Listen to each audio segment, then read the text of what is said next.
የዩቲዩብ ቻናል ተከታታዮች እንደምን ሰነበታችሁ? ዶክተር ወንዶሰን እባላለሁ። የውስጥ ደዌ ስፔሻሊስት ሐኪም ነኝ።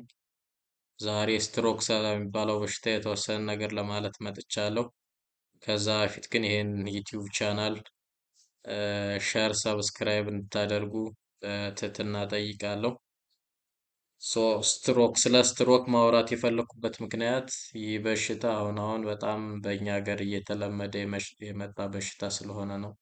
ያው ብዙ ታካሚዎች እናገኛለን በስትሮክ ምክንያት የመጡ። ስለዚህ በተወሰነ መልኩ መከላከልም ስለሚቻል እሱ ላይ አተኩሬ የተወሰነ ነገር እላለሁ ማለት ነው።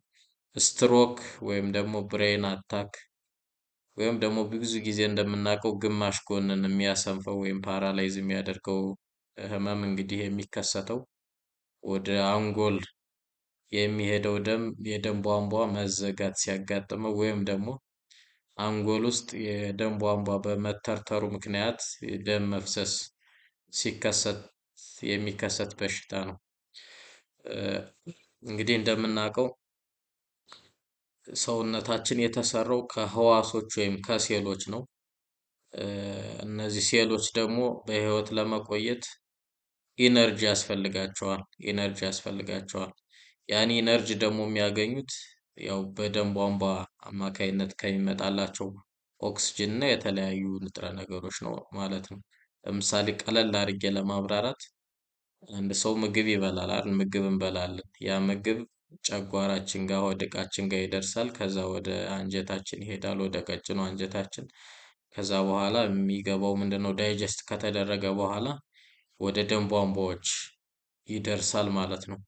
ስለዚህ ያ ደም ቧንቧዎች ጋር የደረሰው ምግብ ንጥረ ነገር ግሉኮስ ሊሆን ይችላል፣ ፕሮቲኖች፣ አሚኖ አሲዶች የምንላቸው ቅባቶች፣ እነሱ በደም ቧንቧ አማካይነት ወደ ተለያየ የሰውነት ክፍል ይሰራጫል ማለት ነው። ወደ ሴሎች ይሄዳል። ስለዚህ ሴሎች የሚያስፈልጋቸውን ንጥረ ነገር አገኙ ማለት ነው። ስለዚህ አንጎላችንም እንግዲህ ከነርቮች ነርቭ ከሚባሉ ሴሎች ነው የተሰራው። ስለዚህ እነዚህ የነርቭ ሴሎች የሚያገኙት ለኢነርጂ ለመስራት ወይም በህይወት ለመቆየት የሚያስፈልጋቸውን ንጥረ ነገር የሚያገኙት በእነዚህ ደም ቧንቧዎች አማካኝነት ነው።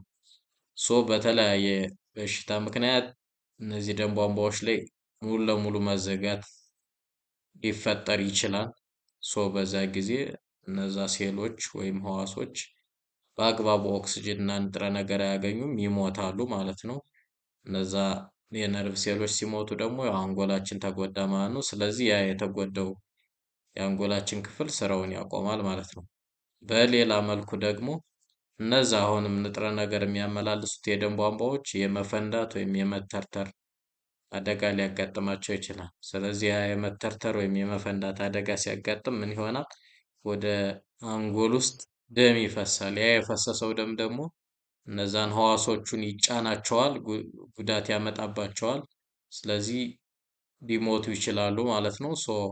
ያ ደም የፈሰሰበት የአንጎል ክፍል ስራውን መስራት ያቆማል ማለት ነው። ስለዚህ ስትሮክ የምንለው በሽታ የሚከሰተው በዚህ መልኩ ነው። ብዙ ጊዜ በድንገት ነው የሚከሰተው።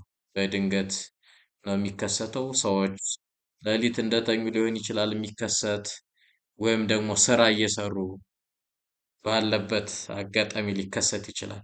የሚባለው እንግዲህ ብዙ ጊዜ ደም መፍሰስ ከሆነ ብዙ ጊዜ ስራ እየሰሩ ባለበት ሰዓት በቀን ነው የሚከሰተው ይባላል። የደም ቧንቧ መዘጋት ከሆነ ወይም ኢስኬሚክ ስትሮክ እንለዋለን በሕክምና ተርሙ፣ እሱ ከሆነ ብዙ ጊዜ ሌሊት እንደተኙ ነው የሚከሰት ይባላል።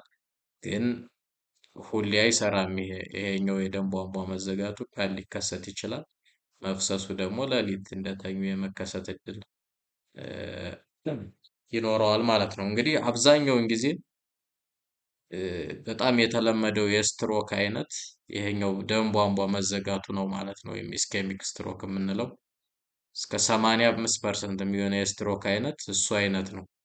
ሌላው ቀሪው ከ10 እስከ 15% የሚሆነው ደግሞ በደም መፍሰስ ምክንያት የሚመጣ ነው ማለት ነው። ምልክቶቹ ምን ሊሆኑ ይችላሉ የሚለውን ስናይ እንግዲህ እንዳልኩት ቅድም ይሄ ስትሮክ የሚባለው ብዙ ጊዜ በድንገት ነው። ደህና ሆነው የነበሩ ሰዎች ድንገት ግማሽ ጎናቸው ፓራላይዝ ሊሆን ይችላል። ድንገት ራሳቸውን ሊስቱ ይችላሉ።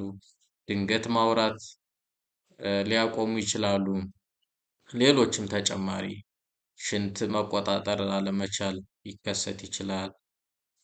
የሚዛን መዛባት ሲቆሙ መንገዳገድ እንዲህ እንዲህ ሊከሰት ይችላል። ስለዚህ እንደተጎዳው የአንጎል ክፍል እንግዲህ የአንጎላችን የተለያዩ ክፍሎች አሉት። እነዚህ የተለያዩ ክፍሎች ስራቸው የተለያየ ነው። ስለዚህ ሰዎቹ የሚያሳዩት ምልክት ስትሮክ ያላቸው ሰዎች እንደተጎዳው የአንጎል ክፍል ይወሰናል ማለት ነው።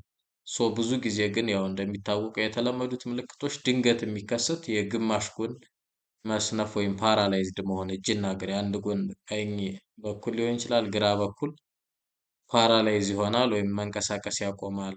ከዛ ሰውየው ወይም ሴትየዋ ራሱን ሊስት ይችላል።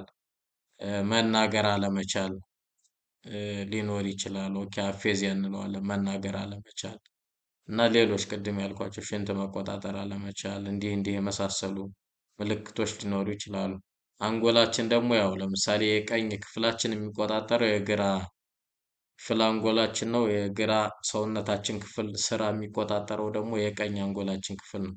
ስለዚህ አንድ ሰው ቀኝ አንጎሉ ክፍል ከተጎዳ በስትሮክ የሚሰንፈው የግራ ጎኑን ነው ማለት ነው።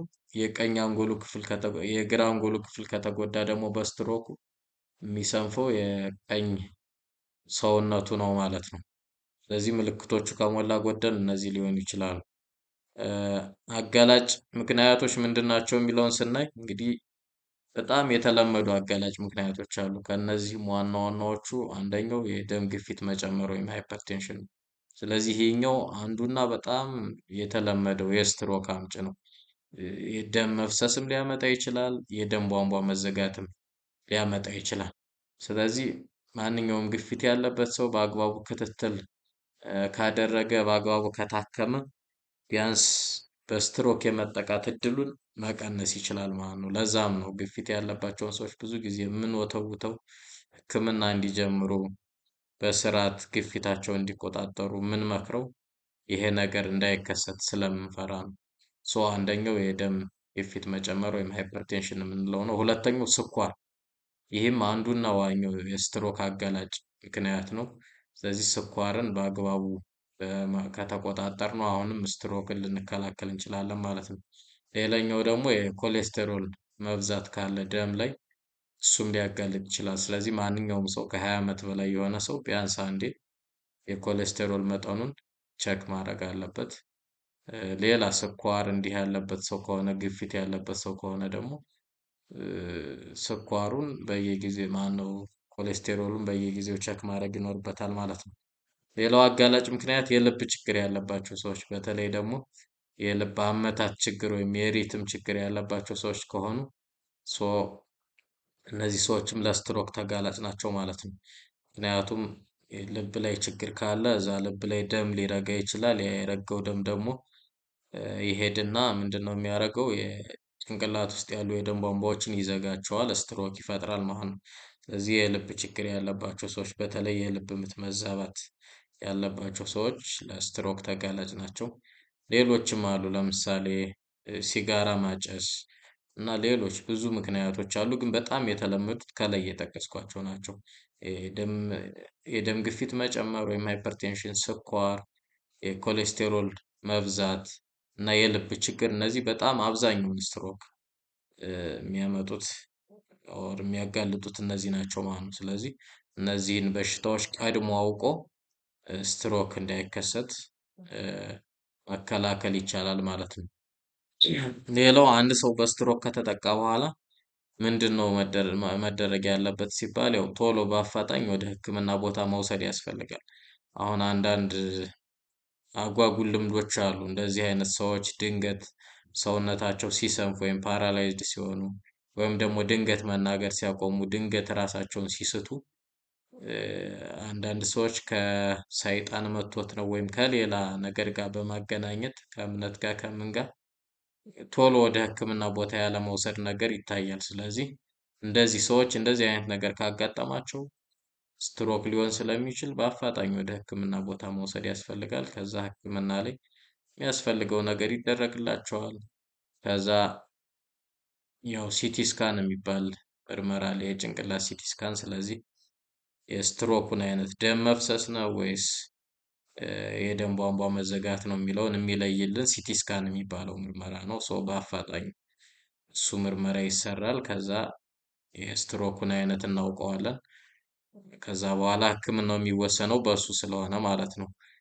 ደም መፍሰስ ከሆነ ህክምናው የተለየ ነው። የደም ቧንቧ መዘጋት ከሆነ የሚሰጠው ህክምና የተለየ ነው። ስለዚህ በተቻለ መጠን በአፋጣኝ የጭንቅላት ወይም የአንጎል ሲቲ ስካን እንዲነሱ ይደረጋሉ እና ሌሎች የሚያስፈልጉ ህክምናዎች ይደረግላቸዋል ማለት ነው። ሌላው አንድ ሰው በስትሮክ ከተጠቃ በኋላ ለምሳሌ ግማሽ ጎኑ እንዳልኩት ቅድም ሊሰንፍ ይችላል፣ መናገር ሊያቆም ይችላል። ስለዚህ ይሄ ነገር እንዴት ነው ይመለሳል ወይ ወደ ኖርማል የሚለውን ስናይ እንግዲህ አንዳንድ ሰዎች ላይ ሊመለስ ይችላል። ይህም እንደ ስትሮክ አይነት ይወሰናል። የደም መፍሰስ ከሆነ እና ሰውየው አኪዩት ፌዝ የምንለው አለ። ደም መፍሰስ ከተከሰተበት ጊዜ አንስቶ ለተወሰኑ ቀናት ያለው ጊዜ ያን ጊዜ ምናልባት በህይወት ካለፈ ሳይሞት ማለት ነው። ምክንያቱም የደም መፍሰስ የሚባለው አይነት ስትሮክ ኦር ሄሞራጂክ ስትሮክ ትንሽ ኢንዛ አኪዩት ፌዝ ወይም በመጀመሪያዎቹ ቀናት ትንሽ ያስፈራል፣ እስከ ሞትም ሊያደርስ ይችላል። ስለዚህ ያን ጊዜ ካለፈ በኋላ ይሄ የሰነፈው ሊመለስለት ይችላል ማለት ነው። ያ ማለት ሰውየው ከተረፈ ታካሚው የመመለስ እድል ሊኖረው ይችላል። በተለይ ጥሩ የሆነ ፊዚዮቴራፒ በመስራት እና ሌሎች መደረግ ያለባቸው እንክብካቤዎች በማድረግ ሊመለስ ይችላል። ምናልባት ኢስኬሚክ ስትሮክ ወይም የደም ቧንቧ መዘጋት አይነት ከሆነ ደግሞ እንደሆነ አንዳንድ ሰዎች ላይ ሲመለስ አይተናል። የሰነፈው ደህና ሲሆን ማለት ነው፣ ሲስተካከል መንቀሳቀስ ሲችሉ። ሌሎች ላይ ደግሞ ምናልባት ሙሉ ለሙሉ ወደ መጀመሪያ ወደ ነበሩበት ላይመለሱ ይችላሉ። እንደሰነፈ ሊቀር ይችላል ማለት ነው። ለዛም ነው መከላከል ነው በጣም ወሳኝ። ፕሪቬንሽን ኢዝ ቤስት ይባላል በሕክምናው። ፕሪቬንሽን ኢዝ ቤተር ዛን ትሪትመንት ይባላል። ቀድሞ መከላከል ከተከሰተ በኋላ ከማከም በጣም የተሻለ ነው ይባላል። ምክንያቱም ይህ ስትሮክ ለዚህ አይነተኛ ምሳሌ ነው። ቀድመን ግፊቱን፣ የልብ ችግሩን፣ ስኳሩን በአግባቡ ካከምነው ብዙውን ስትሮክ መከላከል እንችላለን። አንዴ ከተከሰተ በኋላ ግን ማከም አስቸጋሪ ነው። የሰነፈውን ራሱ መመለስ ቅድም እንደጠቀስኩት አስቸጋሪ ይሆናል ማለት ነው። ስለዚህ ማንኛውም ሰው ስለ ስትሮክ ግንዛቤ ሊኖረው ይገባል። እንዴት መከላከል እንደሚቻል ማወቅ አለበት እና ተግባራዊ ማድረግ አለበት። ከተከሰተ ደግሞ እንደው በአፋጣኝ ወደ ሕክምና ቦታ መውሰድ ያስፈልጋል ማለት ነው። አመሰግናለሁ። ላይክ፣ ሸር፣ ሰብስክራይብ ማድረግ አይረሳ። በሌላ ርዕስ እመለሳለሁ። አስተያየት ካላችሁ በጽሁፍ ማስቀመጥ ይቻላል። አመሰግናለሁ።